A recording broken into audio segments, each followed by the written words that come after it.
અને double degree વાળો બસની લાઈનમાં ઉભો.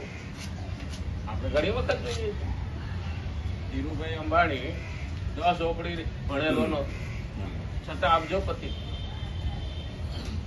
અને ઘણા ઘણા અટાણે એને ત્યાં ડબલ ડિગ્રી વાળા અને માસ્ટર ડિગ્રી વાળાઓ નોકરી કરે.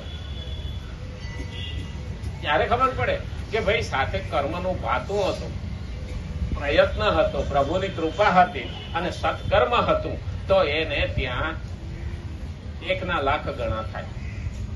અને આપણે તો ધોતી ફાડીને રૂમાલ કરીએ. આપણું તો નાખીએ સીધું પડે ઊંધું. એટલે કીધું છે કરતા હોઈએ કીજીએ ઓર ન કીજીએ, કદ માથું રે શેવાળમાં ઊંચા રે પગ. બીજાની દેખાદેખી કરાય નહીં, સમજણ પૂર્વક કરાય ખરું. અને એટલે જ અહીં કીધું છે પદાર્થ પરિસ્થિતિ વગેરેની પ્રાપ્તિની સાથે જ નહીં, જે વસ્તુ કર્મને આધીન છે તે કામના કરવાથી કેવી રીતે પ્રાપ્ત થઈ શકે. હવે અમુક વસ્તુની કામના કરીએ ને તો એ આપણને કેવી રીતે મળે? ખાલી કામના કરવાથી મળતું નથી, એની સાથે કર્મ થાય ત્યારે એ જોડાય. સંસારમાં જોઈએ છીએ કે ધનની કામના થવા છતાં પણ લોકોની દરિદ્રતા મળતી. ધનની કામના થવા છતાં લોકોની દરિદ્રતા મળતી. તો ધન તો કમાવવું પડે, કમાયા વિના થતું નથી. એટલે ત્યાં આપણે ત્યાં શ્રી સવા લખ્યું, શ્રી શુભ, શ્રી લાભ અને શ્રી સવા. આપણે પેલા ચોપડા પૂજન કરતા ને તો 3 આ શબ્દ આવતા, શ્રી સવા. અત્યારે તો ભણવામાં થવા નથી આવતો તો કે ખબર પડે. આપણે એકડો પાસે લીધો કર હવા કેમ? અમે તો પાયા અધ્યા દોઢા અઢિયા ભણેલા. આપણે લગભગ જૂની જે મોટી ઉંમર વાળા છે એને ભણેલા. તો શ્રી સવા એટલે તને 100 સવાસો કરવાની છૂટ, પણ 500 ગણું કરવાની છૂટ નથી. શ્રી સવા તું જ્યાંથી લાવ્યો એનું ભાડું, તું અહીંયા વેચશો એમાં નફો, જે દુકાનનો ખર્ચો છે એ કાઢતા તારું ઘર હાલવું જોઈએ, બસ એટલું લે. એટલે કીધું વેપાર વિનિમય. એટલે એને કીધું કે તું વેપારમાંથી નવરો ન થતો, દાન તારે વધારે દેવા. ક્ષત્રિય છે એ વધારે પડતો રક્ષણમાં અને મહેનતમાં પડ્યો હોય, એટલે એને કીધું છે તારે માગવાનું નહીં, પણ તારાથી બનતું દાન. શુદ્ર એટલે સેવક. સેવકને કીધું છે કે તું દાન ન દઈ શકે તો ફૂલ નહીં તો ફૂલની પાંખડી પણ આપીને તું પ્રભુનું કાર્ય કરી. અને વૈશ્યની માથે વધારે વજન મૂક્યું, તને ટાઈમ ન હોય ને તો જાજામાં જાજુ દાન તારે દેવાનું. એટલે ધર્મ ટકે, સંસાર ટકે, સમાજ ટકે અને દેશ ટકે. ચાણક્ય તો ત્યાં સુધી કે છે કે સમાજ ઉપર એવો ટેક્સ નાખો કે ફૂલમાંથી માખી રસાયણ લઈ જાય છતાં ફૂલ એવું ને એવું ઊભું. એવો ટેક્સ નાખો કે ફૂલને ન નડે અને માખીને રસાયણ મળે એટલે મધ થાય. આનું નામ ટેક્સ. પેલા આપણે 5-6 જાતના ટેક્સ હતા, અટાણે એક જ ટેક્સ થઈ ગયો જીએસટી. પેલા આપણે 41% ટેક્સ ભરતા, એટલે ₹1 ટેક્સ લઈ જતા.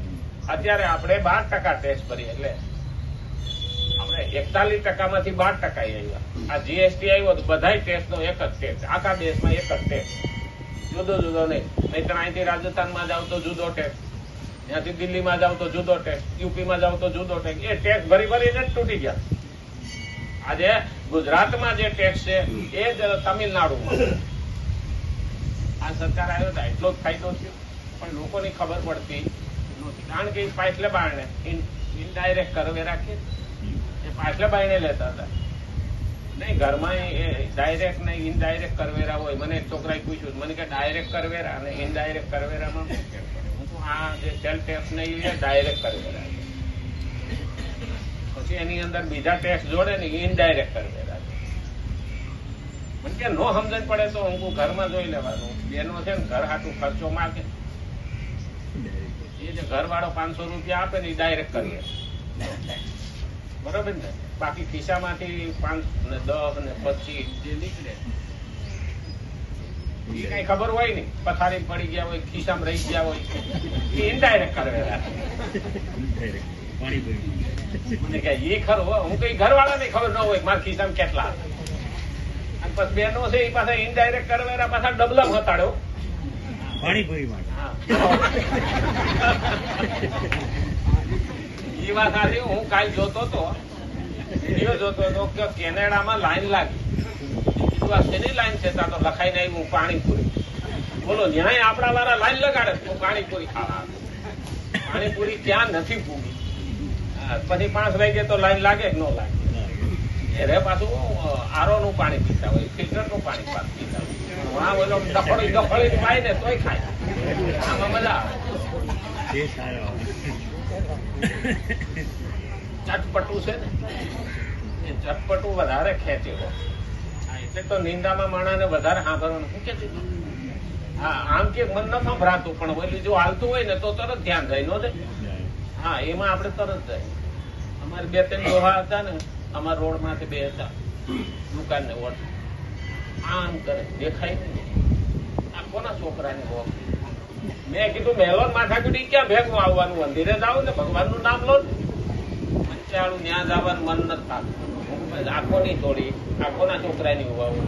હવે એમાં ને એમાં તમે મરાય ભયા જાઓ. જો કે તેની વૈયા ગયા વારા પડતી.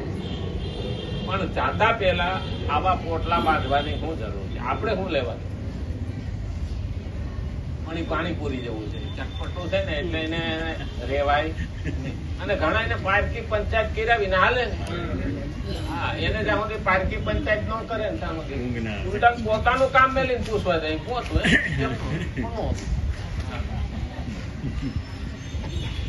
પણ એ ધ્યાન રાખવું જોઈએ કે એમાં આપણે પાપ ભેગું કરીએ. અને એટલે જ કીધું છે કે સંસારમાં જોઈએ જ છીએ કે ધનની કામના છવા છતાં પણ લોકોની દરિદ્રતા મળતી નથી. દરિદ્રતા મનની હોય.